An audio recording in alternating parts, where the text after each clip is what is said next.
आज Doubtnut app download करें। Doubtnut पर अपने सभी गणित, रसायन विज्ञान, भौतिक विज्ञान और जीव विज्ञान के डाउट्स का करो सफाया। बस प्रश्न की फोटो खींचो, एक ही प्रश्न को क्रॉप करो और तुरंत वीडियो सोल्यूशन पाओ। अभी डाउनलोड करें। नमस्कार दोस्तों, प्रश्न है श्वेत रुधिर कणिकाओं की शरीर में क्या भूमिका है। तो दोस्तों हमसे यहाँ पर यह पूछा जा रहा है कि जो श्वेत रुधिर कणिकाएं होती है उनकी हमारे शरीर में क्या भूमिका है। तो दोस्तों जो श्वेत रुधिर कणिकाएं होती है, क्या होती है? श्वेत रुधिर कणिका। तो दोस्तों जो श्वेत रुधिर कणिकाएं होती है वह हमारे शरीर के प्रतिरक्षा तंत्र का भाग होती हैं। किसका भाग होती है? प्रतिरक्षा तंत्र का भाग होती है, यानी कि हमें क्या करती है? प्रतिरक्षण प्रोवाइड करती है। क्या करती है?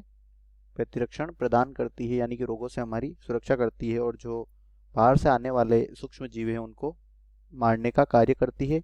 तो दोस्तों जो श्वेत रुधिर कणिका होती है उनमें एक मुख्य होती है न्यूट्रोफिल। क्या होती है?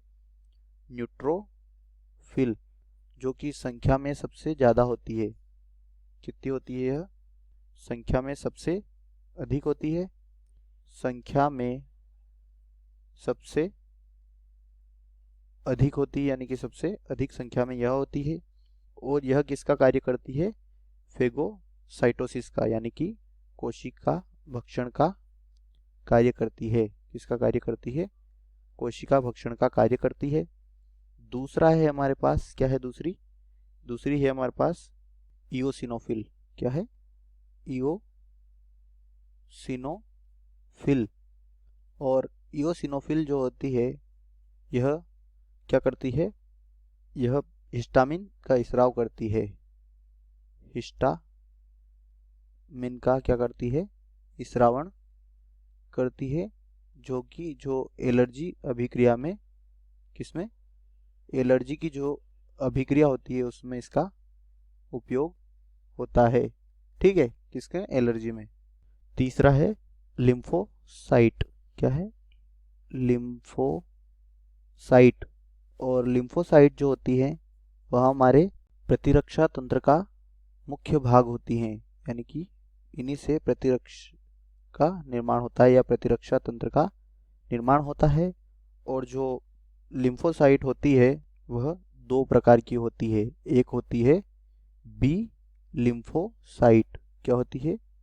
B lymphocyte. और एक और होती है, क्या होती है? T lymphocyte. T lymphocyte. जो दोस्तों बी लिम्फोसाइट होती है वह किसका निर्माण करती है? एंटीबॉडी का, यानी कि किसका? एंटीबॉडी, यानी कि प्रतिरक्षी का निर्माण करती है। और जो टी लिम्फोसाइट होती है वह शरीर की रक्षा करती है, रोगों से लड़ने में शरीर की क्या करती है? रक्षा का कोशिश बनाती है। तो दोस्तों चौथा है हमारे पास, क्या है चौथा? मोनोसाइट। चौथी क्या है यहाँ पर? मोनोसाइट। तो दोस्तों मोनोसाइट जो होती है वह क्या कार्य करती है? वह कुछ समय बाद जब हमारे शरीर में कोई इन्फेक्शन होता है या कोई बाहरी कारक प्रवेश कर जाता है तो जो मोनोसाइट होती है वह मैक्रोफेज में परिवर्तित हो जाती है। किसमें? मैक्रोफेज में परिवर्तित हो जाती है। और मैक्रोफेज में परिवर्तित, और यह सबसे बड़े आकार की कोशिका होती है। सबसे बड़े आकार में, किसमें? आकार में। ठीक है, और यह जो होती है यह क्या कार्य करती है? फेगोसाइटोसिस का कार्य करती है, यानी कि भक्षाणु कोशिका का कार्य करती है या भक्षाणु का कार्य करती है। किसका? भक्षाणु का या कोशिका भक्षण का। और जो मोनो या मैक्रोफेज होती है उसे क्या कहा जाता है? मैक्रोपुलिसमैन कहा जाता है। क्या कहा जाता है? मैक्रोपुलिसमैन। ठीक है, क्या कहा जाता है? मैक्रोपुलिसमैन कहा जाता है। तो दोस्तों हमारा प्रश्न था कि श्वेत रुधिर कणिकाओं की कोशिका हमारे शरीर में क्या भूमिका है। तो दोस्तों हमने बताया कि श्वेत रुधिर कणिकाएं जो होती है वो हमारे शरीर में प्रतिरक्षा तंत्र का निर्माण करती है और प्रतिरक्षण में हमारी मदद करती है। तो दोस्तों हमने आपको एक एक करके सभी श्वेत रुधिर कोशिकाओं के बारे में बताया और उनका क्या कार्य है यह भी बताया। तो दोस्तों आशा करता हूँ आपको यह उत्तर समझ में आया होगा। धन्यवाद। कक्षा 6वीं से 12वीं से लेकर नीट, IIT, जेईई वो एडवांस के लेवल तक 1 करोड़ से ज्यादा छात्रों का भरोसा। आज ही डाउनलोड करें डाउटनेट ऐप या व्हाट्सएप करें अपने सारे डाउट्स 8400 400 400 पर।